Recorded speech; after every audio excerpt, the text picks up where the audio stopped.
सबसे पहले तो राजस्थान में हाई कोर्ट का जो वर्जन आया है, जो टिप्पणी आई है आरपीएससी को लेकर, वो अपने आप में बहुत कुछ कहानी बयां करती है। आरपीएससी की वो संस्था है जहां से प्रदेश का नौजवानों का भविष्य तय होता है एक तरह से। और लंबे समय से मैं खुद भी कहता आया हूं और लोग भी कहते हैं कि आरपीएससी का जो गठन है, जो चयन प्रक्रिया है, जो कार्यप्रणाली है, जो जवाबदेही है, जो पारदर्शिता है, वो पूरी तरह कॉम्प्रोमाइज़ हो चुकी है। अब जब हाईकोर्ट खुद ये कह रहा है कि आरपीएससी गूंगी बहरी बैठी है, तो मुझे लगता है कि सरकार के पास अब कोई कारण बचा नहीं है, कोई एक्सक्यूज़ बचा नहीं है कि वो मूल चूक परिवर्तन करे। मैं पहले भी कह चुका था कि नौजवानों का भरोसा अगर आरपीएससी के काम करने के तरीके से उठ जाएगा, अगर लोगों का विश्वास ख़त्म हो जाएगा, चाहे वो चयन प्रक्रिया है, चाहे वो इंटरव्यूज़ हैं, चाहे वो एग्ज़ाम्स कंडक्ट करने का जो प्रोसेस है, अगर वो सब पे नौजवान लोग विश्वास करना बंद कर देंगे, तो हमारे देश और प्रदेश के लिए बहुत दुर्भाग्यपूर्ण घटना होगी।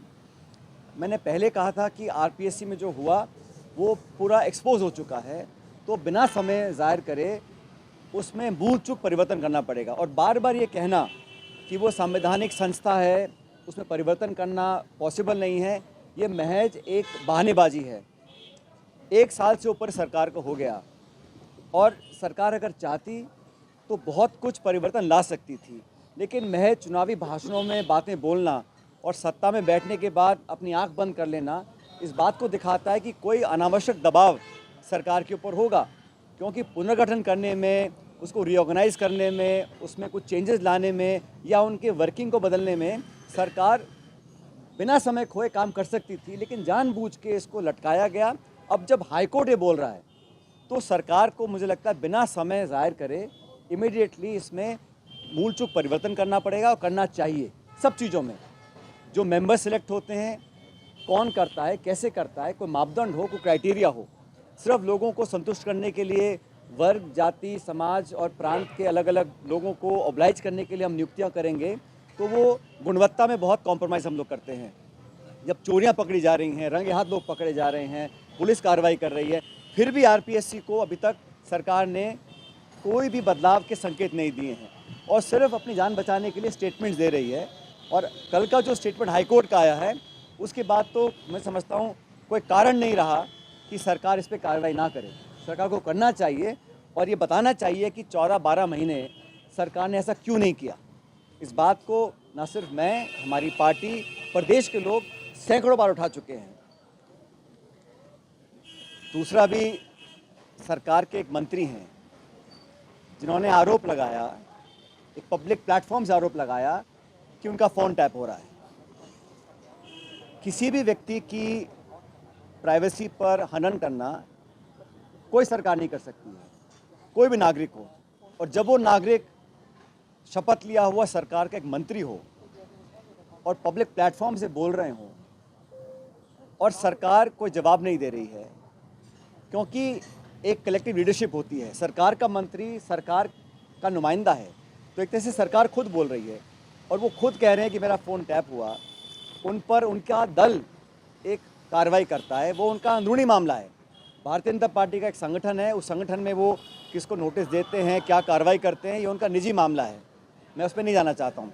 लेकिन पब्लिक लाइफ में सरकार के एक मंत्री, जो आज भी मंत्री हैं, वो एक क्लेम करते हैं और कहते प्रमाण मेरे पास है, और सरकार कोई जवाब नहीं दे रही।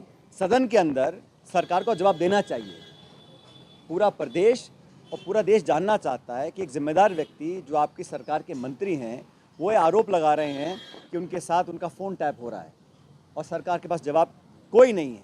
सिर्फ उनका संगठन कार्रवाई करके जवाब पूछ रहा है कि आपने ऐसा क्यों बोला गया।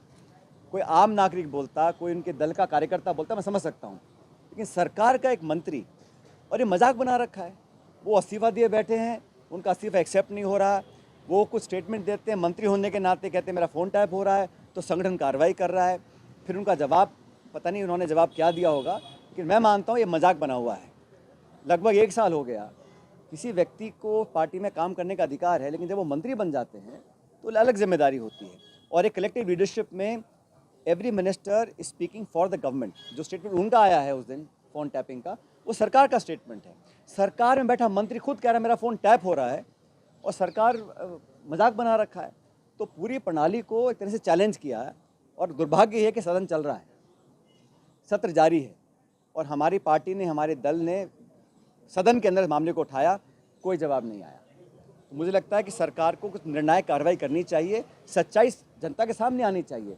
अगर किसी सूत्र ने उनको बताया था तो डॉक्टर साहब को भी उसका सूत्र का खुलासा करना चाहिए। कौन वो लोग थे, कोई अधिकारी थे, कार्यकर्ता थे, या कोई पत्र जो भी था, क्योंकि ये इतना आसान नहीं है। और ये फ़ोन टैपिंग का मामला मैं समझता हूँ बहुत गंभीर मामला है। इस पर सरकार को स्पष्टीकरण देना चाहिए और एक वाइट पेपर जारी करना चाहिए कि हमारे मंत्री ने ये बोला, सही था या गलत था। सिर्फ पार्टी के लेवल पर कार्रवाई करना मैं समझता हूँ पर्याप्त नहीं है। मैंने देखा कि सत्ताधारी दल के एक विधायक ने एक बड़ी गंभीर बात बोली, और दुर्भाग्यवश स्वर्गीय माथुर साहब की जब सरकार थी राजस्थान में, उस समय के आरोपों पर वो अपना वर्णन कर रहे थे। बड़ा दुर्भाग्यपूर्ण है, क्योंकि वो दोनों पूर्व मुख्यमंत्री दुनिया में नहीं हैं, ना तो माथुर साहब हैं ना शेखावत साहब हैं। लेकिन दशकों पुरानी कही सुनी किसी बात को एक जिम्मेदार विधायक, सत्ताधारी दल का विधायक इस बात को मीडिया में बोलता है, उस पर चर्चा होती है, ये मैं समझता हूँ बहुत निंदनीय है। और किसी इस प्रकार इतिहास में जाकर जो बात शायद कहीं सुनी होगी या ना भी होगी, उसका विवरण करना और आरोप लगाना कि हत्या की साजिश कभी की गई थी, मैं जो उन्होंने कहा उसका मैं खंडन करता हूं, और उम्मीद करता हूं कि इस प्रकार की बातें ना बोले। किसी भी स्वर्गीय नेता को या कांग्रेस की पिछली सरकारों को इस प्रकार दोषी बनाना बिना तथ्य के, बिना प्रमाण के, ये दिखलाता है कि आप ध्यान डिफ्लेक्ट करना चाहते हैं। आप डॉक्टर किरोड़ी मीणा जी के फ़ोन टैपिंग के प्रकरण से ध्यान डाइवर्ट करने के लिए इस प्रकार के आरोप लगा रहे हैं कि मारने की साजिश की गई थी, एनकाउंटर की साजिश की गई थी। ये सब हवाई बातें हैं, और इसका कोई इसमें तथ्य नहीं है। और इसमें समझता हूँ इसमें भारतीय जनता पार्टी को स्पष्ट करना चाहिए कि विधायक महोदय ने जो बोला है, क्या उस बात से वो सहमत हैं। अगर हैं तो तथ्य लाने चाहिए, नहीं तो माफ़ी मांगनी चाहिए।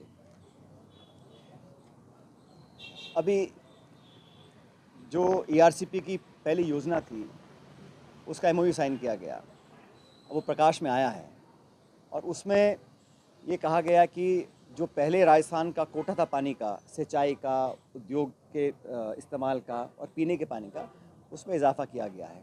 और आज एक खबर छपी अखबार में कि पहले से कम पानी हमको प्राप्त होगा राजस्थान को, और उसमें भी आशंका ये है कि जो रिचार्ज वाटर है, जितना मध्य प्रदेश रिचार्ज करेगा वो 47 MCM है, और राजस्थान में अनुमान लगाया कि 522 MCM हम रिचार्ज करेंगे। तो ये तुलनात्मक दृष्टि से इम्प्रैक्टिकल लगता है। तो इस तरह आंकड़ों को बढ़ाकर लोगों को भ्रमित किया जा रहा है।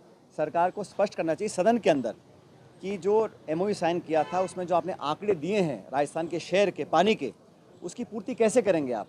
कुछ इसमें जो गुणा भाग किया है वो काल्पनिक है। इसलिए सरकार को जवाब देना चाहिए कि जो पहली परिकल्पना थी ERCP के निर्माण में, उसमें राजस्थान का जो हिस्सा था उसमें पहले तो आपने कम आंका है, और जो आंका भी है उसको अगर आप ऐड करेंगे तो वो तुलनात्मक दृष्टि से वो गले नहीं उतरता है। इसलिए सरकार को इस पर जवाब देना चाहिए। सदन चल रहा है, उस पर आके खुल के बोलना चाहिए। आप सभी जानते हैं कि गढ़साना में सिंचाई के पानी को लेकर आंदोलन चल रहा है, और उस क्षेत्र के लोगों की पुरानी मांग है कि हमको और पानी दिया जाए फसल की सिंचाई के लिए। मुझे लगता है सरकार ने अभी तक उसको गंभीरता से नहीं लिया। और गढ़साना वो इलाका है जहाँ बहुत पहले और कई लंबे समय से पानी को लेके कई आंदोलन हुए हैं। कुछ आंदोलन उग्र भी हुए थे और वहाँ दुर्घटना भी हुई थी। तो समय का ध्यान रखते हुए सरकार को तुरंत प्रभाव से वहाँ के किसानों को राहत देने के लिए पानी छोड़ने की व्यवस्था बिठानी चाहिए, चाहे उसके लिए उनको जो भी करना पड़े। लेकिन ये मांग जो है मैं समझता हूँ वाजिब मांग है, और किसान अपनी मांग लेकर सड़कों पे कई दिनों से आंदोलित हैं। उसका सरकार को संज्ञान लेकर कार्रवाई करनी चाहिए। और अभी आपने दिल्ली में देखा होगा, मणिपुर के मुख्यमंत्री जिनका अचानक दिल्ली बुला के इस्तीफा लिया गया। जब मणिपुर में हिंसा चल रही थी, जब एक तरह से सिविल वॉर वहाँ चल रहा था, हजारों लोगों को वहाँ पर पीड़ित किया गया, हत्याएं हुई, बलात्कार हुआ, शोषण हुआ, और उस समय स्थिति को संभालने के लिए अगर मुख्यमंत्री का इस्तीफा लिया जाता तो शायद वहाँ के लोगों को इतना नुकसान नहीं झेलना पड़ता। लेकिन अब जब उनकी सरकार जाने का खतरा था, नो कॉन्फिडेंस मोशन सदन में आने वाला था, तो सिर्फ सत्ता और कुर्सी बचाने के लिए उनका इस्तीफा लिया गया। हिंसा से लोगों को बचाने के लिए, बलात्कार और मौत से लोगों को बचाने के लिए उनका इस्तीफा नहीं लिया गया। तो भाजपा का जो सोच है वो कुर्सी सत्ता बचाने के लिए है, कैसे हमारी सरकार बची रहे। मुख्यमंत्री की कुर्बानी देनी थी तो उस समय देनी चाहिए जब लोग मांग रहे थे। मणिपुर में जो हिंसा हुई हम सब देखे, हम लोगों ने क्या लोगों के साथ वहाँ हालात किए, एक तरह से वहाँ सिविल वॉर चल रहा था, तब उनका इस्तीफा नहीं लिया। लेकिन जब उनको पता था कि विश्वास खो चुके हैं और सदन में सरकार गिर सकती है, उनका इस्तीफा ले लिया। तो दिखलाता है कि भारतीय जनता पार्टी सिर्फ सत्ता में रहने के लिए कुछ भी कर सकती है, और ये बात देश के हर प्रांत में लागू होती है। भारतीय जनता पार्टी को, प्रधानमंत्री जी को मणिपुर जाने का समय नहीं है, लेकिन सरकार बचाने के लिए वो हर हथकंडा अपनाने को तैयार है। तो ये भी उनका एक जो दूसरा चेहरा है वो जनता ने आज, देश ने आज देखा है। दिल्ली में चुनाव संपन्न हुए और हमारी पार्टी का परफॉर्मेंस बहुत अच्छा नहीं रहा। कि मैं सिर्फ इतना कहना चाहता हूँ कि हम लोग वहाँ चुनाव लड़े थे अपनी पुरानी ज़मीन तलाशने के लिए। आप सब जानते हैं कि दिल्ली में लगातार 3 बार हमारी सरकार रही और दशकों से वहाँ पार्टी का बड़ा जनाधार रहा। पिछले कुछ चुनावों में हम नहीं जीत पाए थे, लेकिन ये हमारी पार्टी का एक अधिकार है कि हम खोई हुई अपनी जो मजबूती थी, अपनी जड़ें हैं, उसको मजबूत करें। उसका परिणाम ये रहा कि वहाँ पर जो राज्य सरकार थी उसमें तब्दीली हुई है और आम आदमी पार्टी चुनाव हार गई। लेकिन हम लोग चुनाव लड़े थे खुद की जीत के लिए, हम चुनाव लड़े थे अपनी जो पुरानी हमारी स्थिति वहाँ उसका पुनर्निर्माण करने के लिए। भविष्य में भी हमारा वोट लगभग 30% बढ़ा है पिछली बार से, तो उसमें हम और काम करेंगे और आने वाले हर चुनाव में हम सबको साथ लेकर चलेंगे। मैं इतना स्पष्ट करना चाहूँगा, जहाँ तक इंडिया अलायंस की बात है, इंडिया अलायंस का गठबंधन लोकसभा चुनावों के लिए एनडीए के विरोध में किया गया था। जो संकट देश के ऊपर था उसको ध्यान में रखकर कांग्रेस तमाम दलों के साथ मिलकर एक गठबंधन तैयार किया था। वो इंडिया अलायंस आज भी मजबूत है। जिन मुद्दों के साथ हमने उसका निर्माण किया था वो आज भी मौजूद है और इंडिया अलायंस मजबूती से चुनाव लड़ेगा। आने वाले हर राज्य के जो चुनाव होंगे वहाँ अलग परिस्थितियाँ बनती हैं, लेकिन पैन इंडिया लेवल पर कांग्रेस पार्टी और इंडिया अलायंस की जो एक हमारा इकट्ठा आना था, वो मुद्दे आज भी मौजूद हैं और इंडिया अलायंस मजबूती से आगे काम करता रहेगा। इंडिया अलायंस के साथ आम आदमी पार्टी राज्यवारी वो गठबंधन करेगी? सिर्फ अलायंस में अलग अलग दल होते हैं, हर राज्य में कहीं उपचुनाव है, कहीं राज्य के चुनाव हैं, तो राज्य की स्थिति को देखते हुए अलग अलग पार्टी निर्णय करती हैं। मैं नहीं मानता हूँ कि जो चुनाव जैसे हरियाणा में चुनाव हुए वहाँ हम लोग अलग अलग लड़े थे और दिल्ली में हम लोग अलग अलग लड़े थे, लेकिन जो चुनाव लोकसभा के थे उसमें हम सब मिलकर लड़े थे। मुझे लगता है उसमें कोई बदलाव नहीं आएगा। But what about this confusion about your alliance with the Bharatiya Adivasi Party? The High Command apparently wanted it. You guys, I mean, at the state level, they didn't want it. Then actually that also has kind of fractured the vote. No, Harsha, every political decision is done with the due consideration of the state unit and the AICC. Whatever is in the best interest of the party, we do that. For Lok Sabha, we had understanding and the elections are over. For the by-election, it's a totally different landscape and we had to do what the party in the state unit wanted to do, but that was in consultation with the AICC. So I'm saying a by-election or a state election is not in the same purview as the India Alliance for the national elections. लेकिन भविष्य में जो भी निर्णय लिया जाएगा वो अलग अलग दलों के साथ बैठकर लिया जाएगा। लेकिन मैं फिर कहना चाहता हूँ, इंडिया अलायंस का जो गठबंधन था मजबूत है और मजबूत रहेगा। So what about Hanuman Beniwal? What's the party stand on that? मैंने कहा ना, बाई इलेक्शन में हम लोग अलग अलग लड़े थे, लेकिन जो हम चुनाव लड़े थे तो साथ ही लड़े थे। उसका परिणाम यह है कि भाजपा 11 जगहों पे चुनाव हारी थी, तो वो मजबूती का परिचय हम लोगों ने दिया था। और लोकसभा चुनाव में जब भी चुनाव होंगे हम सब मिलकर चर्चा करेंगे कैसे करना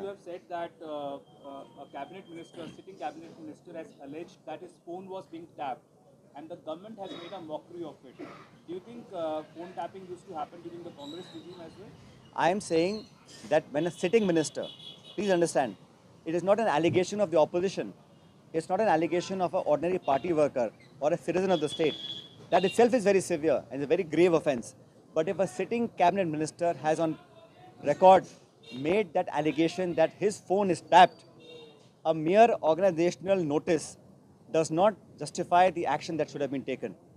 It's a very grave offence, especially uttered and on public said by a cabinet minister, sitting cabinet minister. भाई विपक्ष के वो लोग आरोप लगा मैं समझ सकता हूँ, लेकिन सिटिंग मिनिस्टर बोल रहे हैं और बजाय सरकार को कार्रवाई करे संगठन नोटिस दे रहा है, उनको जवाब मांग रहा है.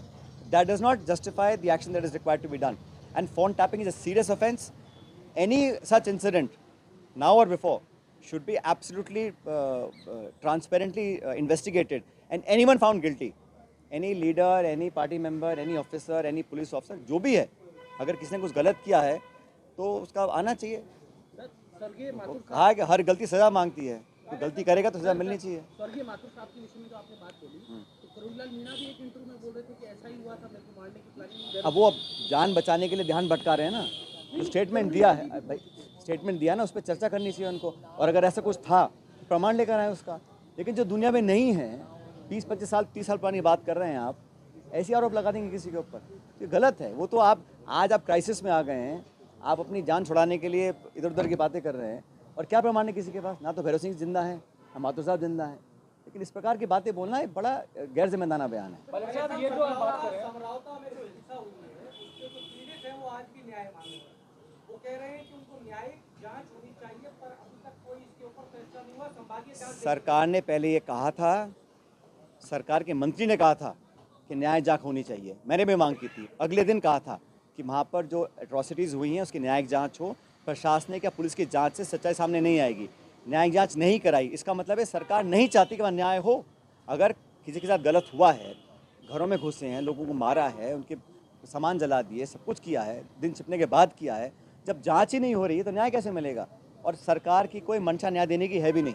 अगर होती तो बहुत पहले जांच के ऑर्डर हो जाते और दूध का दूध पानी का पानी हो जाता. Sachin ji, you've taken a stand on phone tapping, but in the previous government, there were allegations also from people who had gone with you, your supporters, that their phones were being tapped also in the previous government. From what I understand, Harsha, that matter is under it's sub judice right now. There is a matter going on. So truth will prevail. जो भी सच्चाई सामने आएगी. मैं तो in principle बता रहा हूँ आपको, फ़ोन टैपिंग कोई छोटा मोटा मुद्दा नहीं है. और विशेष रूप से जब सिटिंग मंत्री खुद कह रहे हैं मेरा फ़ोन टैप हो रहा है, भाई कांग्रेस के लोग बोले तो आप कहोगे पॉलिटिकली मोटिवेटेड है. इस पे क्या बोलिएगा? सर, आप कैबिनेट मिनिस्टर की बात कर रहे हैं. पूर्व मुख्यमंत्री के एक्स ओएसडी ने आरोप लगाया है कि उस समय में फोन टाइपिंग हुई थी, उनको दी गई थी रिकॉर्डिंग. आप अपनी सरकार के बारे में क्या कहेंगे? आपका सवाल क्या है बताओ? आप अपनी सरकार के बारे में क्या कहेंगे? जांच चली रही है, पता पड़ जाएगा क्या सच है क्या झूठ है. ऐसा ही भर्ती वाला कल हाईकोर्ट में कल टिप्पणी की थी और सरकार से भी जवाब मांगा कि आपका रोड मैप क्या क्या चाहते हैं आप. अब यार जब कोर्ट को इंटरवीन करना पड़ रहा है हर मुद्दे पर, भर्ती पर, आरपीएससी पर, सरकार कर क्या रही है? सरकार में इतने सारे पावर सेंटर बन गए हैं और किसी को मालूम ही नहीं है क्या हो रहा है. अगर कोर्ट को बार बार बोलना पड़ेगा, प्रशासनिक इश्यूज़ में इंटरवीन करना पड़ेगा, तो स्टेट के लिए अच्छी बात नहीं है. और सरकार, मुझे लगता, अब नौकरी की बात कर रहा हूँ, सरकार अपनी पीठ थपथपा रही है. पिछले बजट में घोषणा की थी 4 लाख नौकरी देंगे. अब जो खाली पद पड़े हैं, अस्पतालों में पड़े हैं, प्रशासन में पड़े हैं, उनकी भरपाई क्यों नहीं कर रहे हैं? खाली पदों को भरने के लिए सरकार को अभियान चलाना चाहिए. On a war footing, government of Rajasthan should launch a drive to fill up vacancies. जो बैकलॉग है, जो पुरानी वैकेंसीज़ हैं, हजार वैकेंसीज पड़ी हैं, वो खाली पड़ी हैं, कोई कारण नहीं है. तो सरकार ने अब तक 1 साल 2 महीने हो गए हैं, बैकलॉग भरने के लिए, सरकारी नौकरियों के लिए कोई प्रभावी कदम नहीं उठाया है. सिर्फ आंकड़ों का खेल खेल रहे हैं, सदन में आके भाषण दे जाते हैं और धरातल पर कुछ हो नहीं रहा. इसलिए नौजवानों के भविष्य को सुरक्षित करने के लिए राजस्थान सरकार को तुरंत प्रभाव से अभियान चलाना चाहिए भर्तियां भरने का. इतनी सारी पोस्ट खाली पड़ी हैं, उसको भरने का कोई सरकार को कोई जहन में नहीं है. फोन टैपिंग वाले मामले में डॉक्टर किरोड़ी साहब ये कह रहे हैं अब कि मुझसे तो गलती हो गई, मैंने तो निजी कार्यक्रम में कहा था, मैंने किसी को मैंने उनका कोई स्टेटमेंट या जवाब देखा नहीं है. जो मीडिया में आया है, भाजपा की कार्रवाई जो उनके खिलाफ हुई है, मैं उस पर संदर्भ, उन्होंने क्या बोला मुझे मालूम नहीं क्या बोला.